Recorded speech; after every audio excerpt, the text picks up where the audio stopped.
Welcome to the OK, Let's Learn podcast. This is two podcasts in one. One where we dive into great stories and books, and another where we just dive into tons of interesting different topics. My name is Kevin O'Keefe.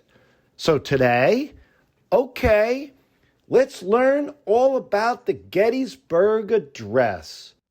Now you may be thinking up front, why?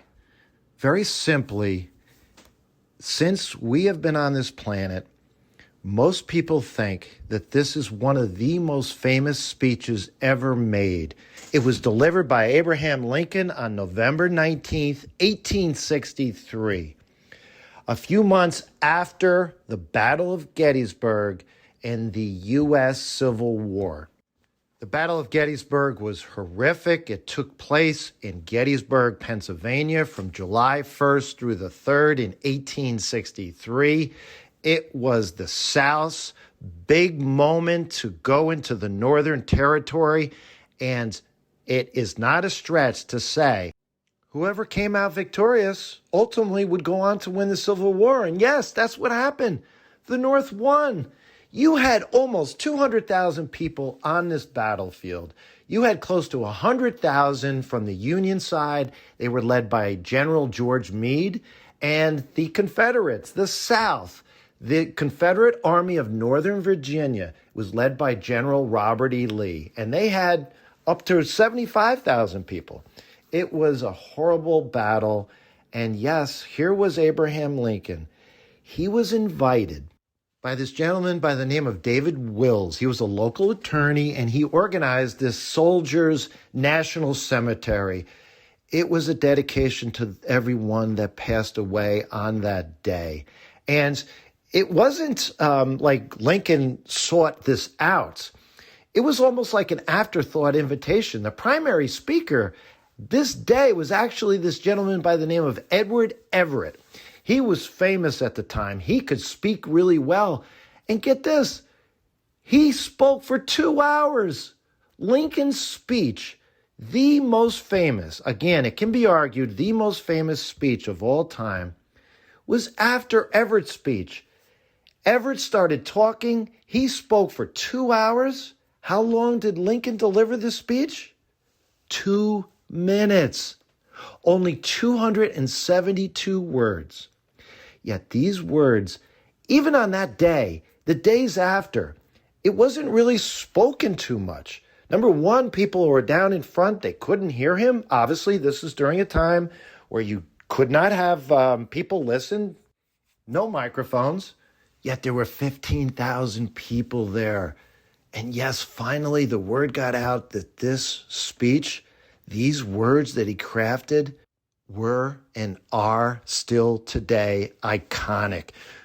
I will say this, because it's only 272 words, an entire generation, my parents' generation, they grew up memorizing this. This was part of your schooling, reading and writing, and yes, memorizing the Gettysburg Address. Unfortunately, this is not something that kids are doing today in school, but my father, still here today, late 80s, he still has it memorized. He can say it verbatim. And yes, I will read it here in the podcast episode. Some of those other famous speeches, I think if you really do think about them, you'll know them. Martin Luther King's I Have a Dream speech. FDR, after the bombing of Pearl Harbor, the only thing we have to fear is fear itself. That was his day of infamy speech. JFK, his inaugural address. And by the way, Abraham Lincoln, 2 inaugural addresses that were iconic as well. But JFK, we choose to go to the moon. Ronald Reagan, Gorbachev, tear down that wall. And Patrick Henry, going back to our beginnings of our country. Give me liberty or give me death. But clearly what sets the Gettysburg Address aside as different and so memorable is, like I said, because it was so short and there's no wasted words. I will say this, so much of what I teach in terms of effective writing is what I call good repeating words, stressing words, repeating them. And you'll see this in his speech. Now, in terms of how he delivered them, it's so interesting to think, how would he be today on TV? Like I said, these speeches were not video recorded, of course, but the way he spoke with so many people that have commented on his effectiveness in delivering words.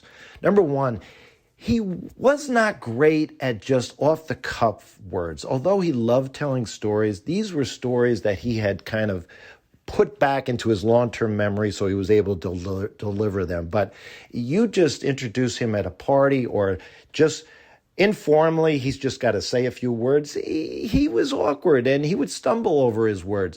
But he was thoughtful, he was careful, and he was deliberate. So he preferred, in terms of his speeches, they weren't off the cuff. They were written down first. And in terms of his voice, a lot of people said it was, and this is true, it was a high-pitched voice. But the way he spoke, it was clear and simple language that everyone could understand. So how did he write it? He just didn't sit down the night before. He did it over several days prior to the ceremony. He drafted most of it in Washington, D.C. He revised it on the train. There was this story about how he wrote almost all of it on an envelope on the train ride over. Not true. He had it. Yes, he revised it. And then the morning of the speech, he made some final edits. He did it in this small house owned by this gentleman by the name of David Wills. And yes, the house is still there. You can see where he made his final changes, his final edits. So here we are, November 19th, 1863. And it's important to remember, we're smack in the middle of the Civil War. The war had not ended. Although the North won this huge battle at Gettysburg, the war still wouldn't be over for another 2 years. So this is important to remember. This day in November, late November, was actually a nice day. It was partly cloudy, but for the time, 52 degrees. And here he is now, and Everett has spoken, like I said, for 2 hours, and now it's 3 o'clock in the afternoon. Listen to this. There's no photographs of the moment that he made the speech. I mean, at this time, you have to remember, cameras, they were slow. They were difficult to use. They had just come on the scene. So photographers needed time to set up. His speech was over before it began. By the time the photographers were ready, getting everything done, the speech was over. Now, there are photographs from the day, and you can find it online, but not directly of the speech, not up and close so you can see what he looked like, obviously how he was dressed, how he held the paper in his hand. But there is one photo where he actually may be visible in the crowd. It's a big panoramic picture, but he's too tiny and blurry, so you can't really make it out. Is that actually him? Where is the copy of the speech today? Yes, we do have them. And here's the interesting part. There's 5 known versions. And we don't actually have the exact spoken copy. The actual version that he read that day is not definitely known. So we do have the copies he wrote afterward. Yes, copies that he wrote down in his own hand afterward. The 5 copies, 2 are at the Library of Congress in Washington, D.C. There's a copy in the White House. The Massachusetts Historical Society has a version.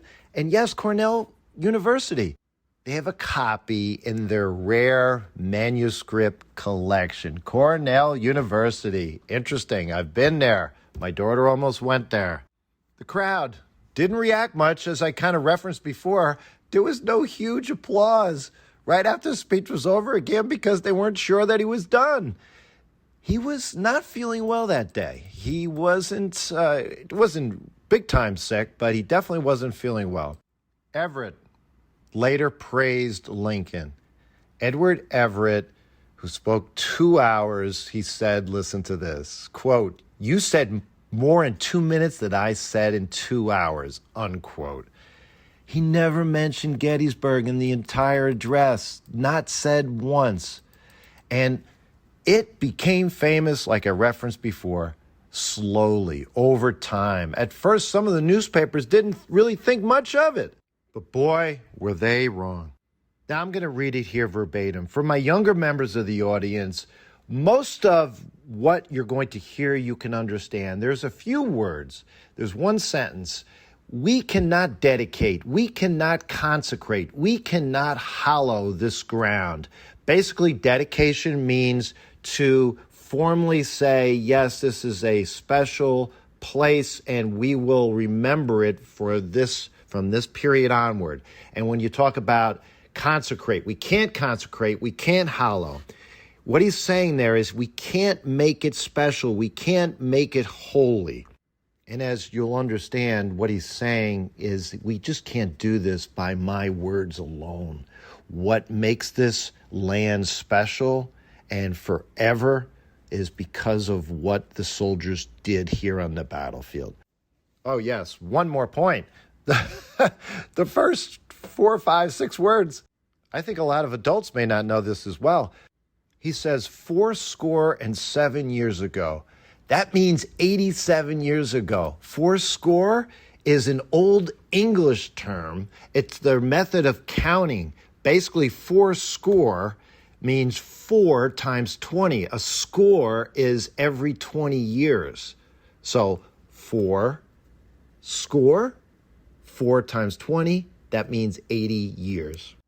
87 years ago, 87 years. Now, I will tell you, right up front, the most famous lines in this speech, the first one and the last one. It's amazing. And I've talked about this so often. Whether you're telling a story, you're writing an essay, you got to grab the reader up front and you got to end with the bang. This is the perfect example of what people remember.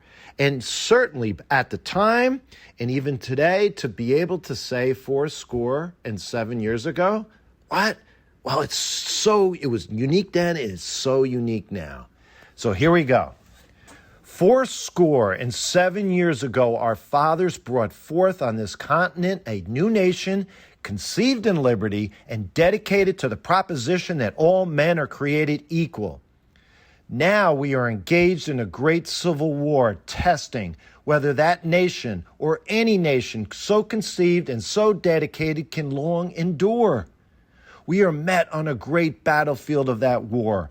We have come to dedicate a portion of that field as a final resting place for those here who gave their lives that this nation might live. It is altogether fitting and proper that we should do this.